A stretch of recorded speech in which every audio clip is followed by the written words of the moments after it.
Damn, I just passed the CISSP, and boy, was this the most difficult exam I've ever taken in my life, guys.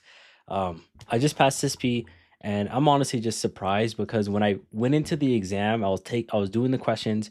Halfway through, I was like, "There's no way I'm passing this," and the questions kept getting harder and harder and harder to the point where I was like, "Bro, there's no way I passed." I go into the exam, I go leave the test center.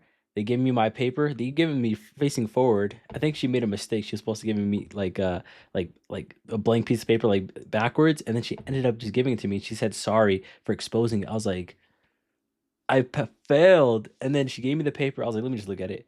It said congratulations, and that's all I had to see. I was like, there's no way, there's no way. But this took a lot of hard work. I spent countless hours studying. But I'm gonna make this video to explain the process of this exam, why I went about taking it, and how to pass it on your first try. So let's talk about the process of actually taking this exam and actually why I decided to take it. First of all, I'm a network engineer. I've been doing network engineering for a while now, and I wanted to get into a more security role. And I looked into other certifications, and a lot of people recommended the CISSP, mainly because the CISSP offers a lot in terms of obviously the scope of it is bigger, right? It's a, as people say, it's a mile wide and an inch deep in terms of what you know, in terms of what you have to know. But yeah, I took that shot. People say it's a managerial exam. I still believe that it's a very good exam, even for a beginner into security. Um, because you just learn about the whole security scope and you learn about other fields in security. And I ended up actually liking the security field a lot, particularly network security and all these other facets of security like governance, security operations, software security. I mean, there is so much to security. I was just dumbfounded about how much there is in this field. But getting to the exam, I was in a bit of a I was going back and forth, right? I did not want to schedule the exam because I was just so afraid of actually doing that. But I realized I have to schedule the exam because I realized if I didn't schedule the exam, I would not take it seriously enough.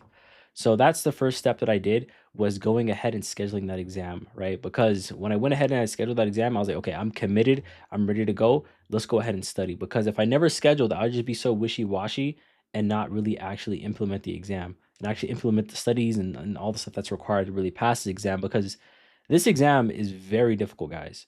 I knew it was going to be difficult. That's why I like hard challenges, but I did not think it would be this difficult because there's just a massive amount of stuff that you have to know. Like there's just so much to know. So how would I go about studying for this exam? Um, and how would I go about passing exam if I could do it again? So the first thing is you need to just do some sort of video course, no matter what.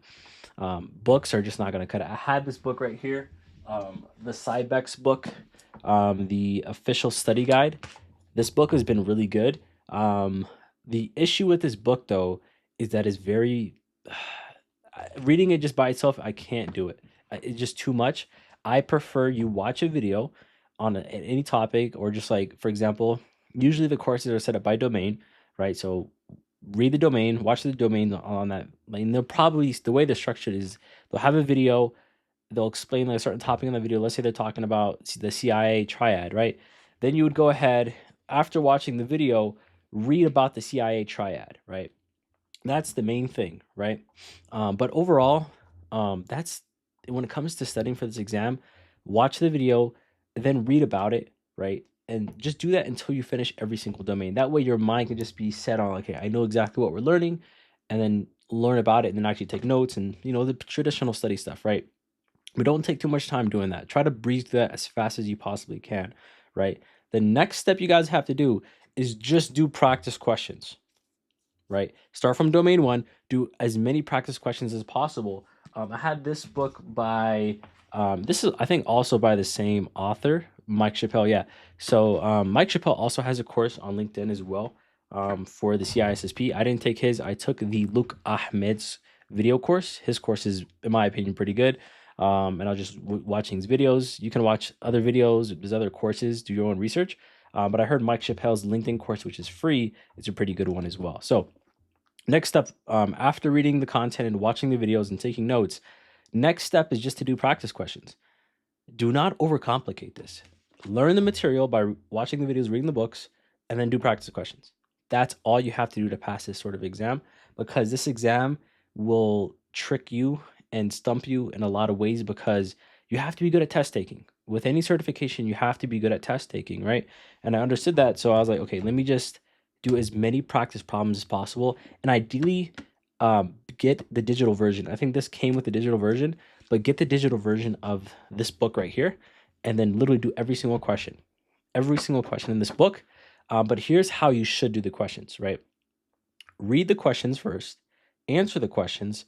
After you answer the questions, and let's say, and do it one by one actually. So there's practice questions and then practice tests.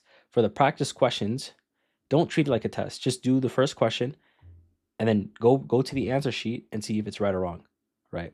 Or like do 10 of them and then see if it's right or wrong. That way you can see, okay, cool, it's wrong. Okay, now let me figure out why it's wrong. And the best resource that I found is using ChatGPT. So I would just copy the question and answers, paste it into ChatGPT, and then ChatGPT will literally spit out what's the right answer, why it's the right answer, and why the other answers are wrong. That's the key thing right there. And that's what really helped me pass this exam, was being able to distinguish what's the right answer and why the other ones are wrong. If you can do that, you're going to ace this exam. And because the way this exam is structured, it uses a CAT system, right? Which is some algorithm, and the questions can range from 100 questions to 150 questions, right?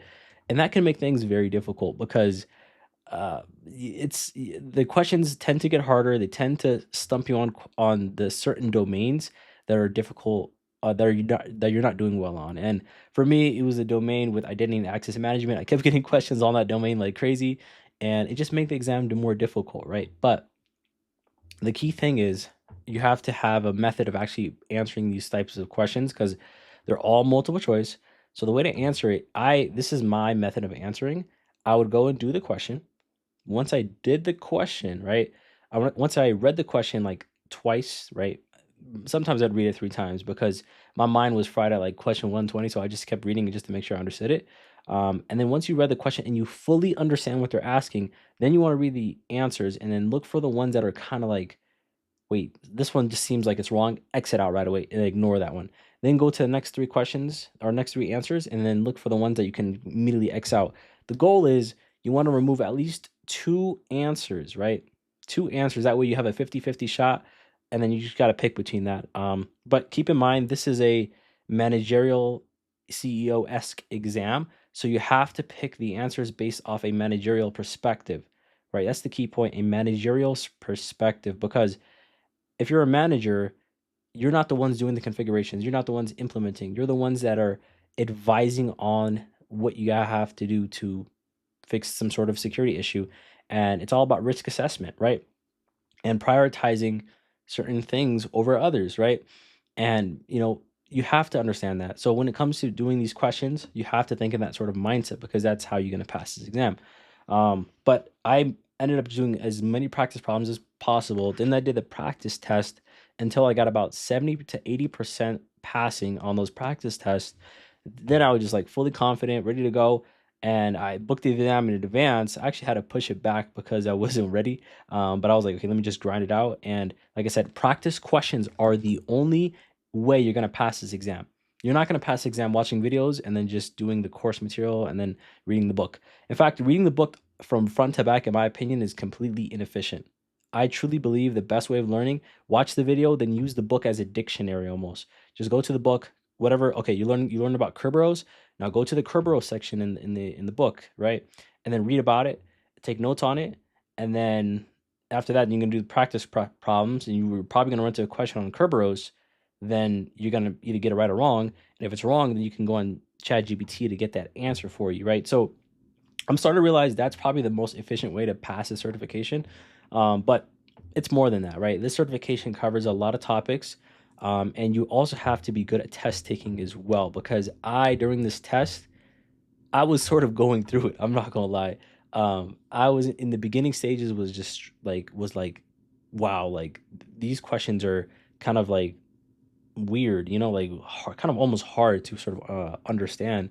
But take it slow. Take as much time as you possibly can. I literally took almost like 2 minutes per question, to the point where towards the end of the exam, I kind of had to like speed up a little bit because I ended up passing at 150 questions, right? 150 questions means you barely passed, right? I mean, I assume so. I'm not really sure how the CAT exam works, but at 150 questions, that's basically the max amount of questions they'll give you, right? It's in between 100 and 150. And at 100 questions, I was assuming maybe I just failed, like I failed the exam, but I kept getting more questions after 100, and I kept answering them, but I just had to speed up a little bit. But that's not to say to speed up on your questions or answers. Make sure you read the question thoroughly, because you can easily read the question wrong and then just quickly pick whatever answer you see, and then boom, go to the next question. You have to be fully confident in that answer, even though during this exam I was really confident in my answers, because the thing is, like, you have to find the most correct answer on the exam, right? Because the thing is, they'll give you a question, all the answers will seem very actually correct, but they're asking you for the most, keyword most, right? And the most correct answer is the answer that will almost probably include all the answers in one, almost in most of the time. So you have to think big picture, right? Like, and really, you're gonna learn that mindset coming from doing these practice problems. When you do these practice problems, you're already gonna have that mindset. There were some other resources that I use. There's this YouTube video. I don't know who it's by, but it's phenomenal. It says like the 50 hard CISSP questions. I think it's made by the Institute of America. I'll link it down below. That guy made a phenomenal video. He gave 50 practice problems on the CISSP, and all those problems were, and the way he kind of describes it helps a lot. So I'll link that video down below. What else did I use? What else? What else? I'm trying to think, but I think that's pretty much everything I used was doing practice problems. I did use the LearnZ app as well, which I'll also link down below. I don't recommend it at all, though. I don't like their questions, because the questions are more like knowledge based. The exam, the questions were very wordy, and it wasn't like, oh, what's the OSI model? What's like the fourth layer of the OSI model? Is it a segment? Is it a packet? Is it frame? The questions weren't like that. They're almost situational questions, right? So just understand that. Think like a manager. You're gonna hear this all the time, but think like a manager. What does that mean? A manager thinks by not doing, he thinks by advising and thinking like long term, big picture. So this exam covers that.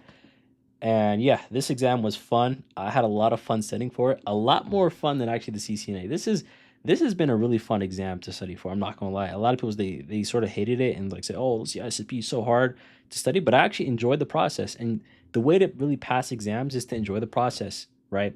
See the end goal in mind. Go on forums, go on Reddit, talk to people, let your coworkers know you're doing this, and that's gonna motivate you as well. So take the time and effort to do the exam.